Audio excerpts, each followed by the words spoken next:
Bueno chicos, ¿cómo están? Mi nombre es Jorgelina GC, yo soy la profesora adscripta en Química en la materia de María Laura Greco. También los voy a estar acompañando durante este año. Con respecto a esta modalidad que ahora quisimos implementar con Laura, es para cambiar un poquito cómo venimos realizando actividades y dando clases en el aula virtual. De esta manera está un poco más interactiva. Va a ser un poco más interactiva, va a ser un poquito más atractiva la propuesta.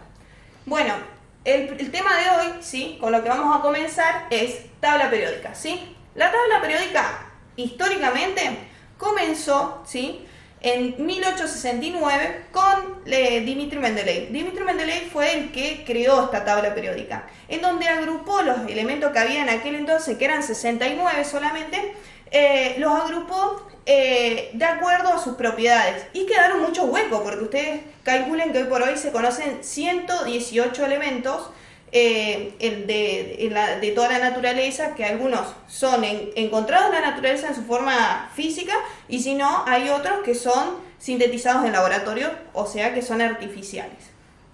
Entonces, lo interesante de todo esto es que esos huecos que fue dejando Dmitri, cuando fueron apareciendo nuevos elementos, incrustaron a la perfección, ¿sí?, de acuerdo a la columna y con las propiedades. Ahora, para ir un poquito más a lo teórico de tabla periódica, eso es un poquito la cuestión histórica. En cuanto a la tabla periódica, nosotros la encontramos, ¿sí? Encontramos columnas, ¿sí? Ustedes van a tener, por ejemplo, acá yo tengo una tabla periódica, ustedes tienen, todas estas son columnas, ¿sí? Cada columna, ¿sí? Y hay 18 columnas. Esas columnas se las llama grupos, ¿sí? Ustedes van a encontrar que en la tabla periódica, por ejemplo, están enumerados del 1 al 18. Esa es una numeración muy actual. Anteriormente se enumeraba con número romano y letra, ¿sí? Entonces, ahora vamos a pasar a lo que serían las filas, ¿sí? Las filas se llaman periodos y los podemos observar aquí.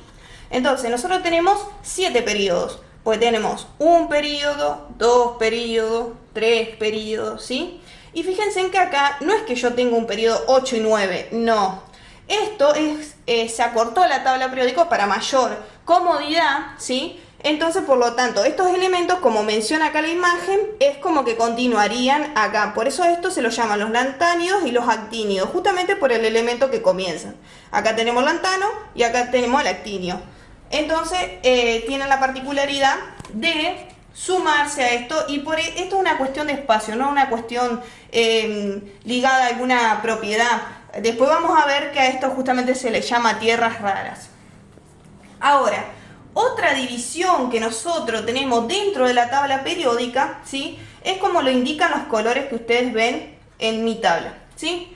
Nosotros tenemos los metales representativos, que son el grupo naranja, ¿sí?, y se encuentran en el grupo 1 y 2 de la tabla periódica sin el hidrógeno. Ahora, tenemos los metales en transición justamente son todos estos que están aquí en verde oscuro. Después tenemos los metaloides, que se hallan cerca de la división que existe en la tabla periódica para determinar cuáles son metales y cuáles son no metales, ¿sí? Después, los verdes claritos son lo que serían los no metales. Los últimos naranjitas, estos acá, bueno, son los gases nobles o inertes.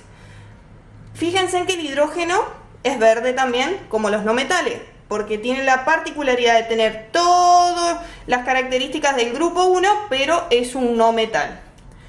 Y después, por último, tenemos lo que serían los lantánidos, como yo le dije, y los actínidos. Ahora, cualquier tabla periódica van a encontrar información, ¿sí? La información que nosotros vamos a encontrar se va a estar dada en el casillero del elemento. La particularidad que tiene esto es la siguiente, la que yo resalté acá en la pizarra, ¿sí? Fíjense, ustedes tienen un número superior, en la esquina superior izquierda de ese recuadro se encuentra lo que sería el número atómico, ¿sí? El número atómico, como nosotros vimos en las clases anteriores, tiene la particularidad de proporcionar la identidad química, ¿sí?, y determina la cantidad de protones y electrones que se hallan dentro del átomo. En este caso, 79. Tenemos 79 protones y 79 electrones para el oro, ¿sí?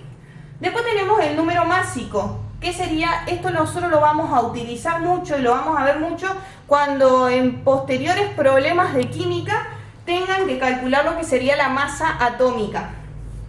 Ahora, en el caso, fíjense, tienen el nombrecito, ¿sí? Y un símbolo. Muchas veces ese símbolo corresponde a la letra del nombre común y corriente, ¿sí? Corresponde como, por ejemplo, qué sé yo, carbono.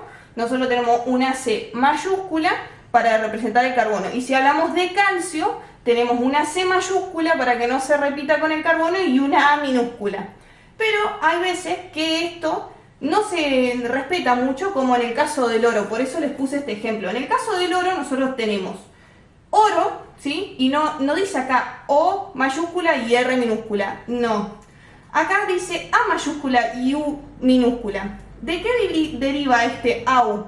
Deriva de, no hace referencia a su nombre común, sino que está derivado del latín. El latín del oro es aurum. Entonces eso es por eso que este símbolo y de muchos más de la tabla periódica, como el cobre y otros más, tienen esta particularidad.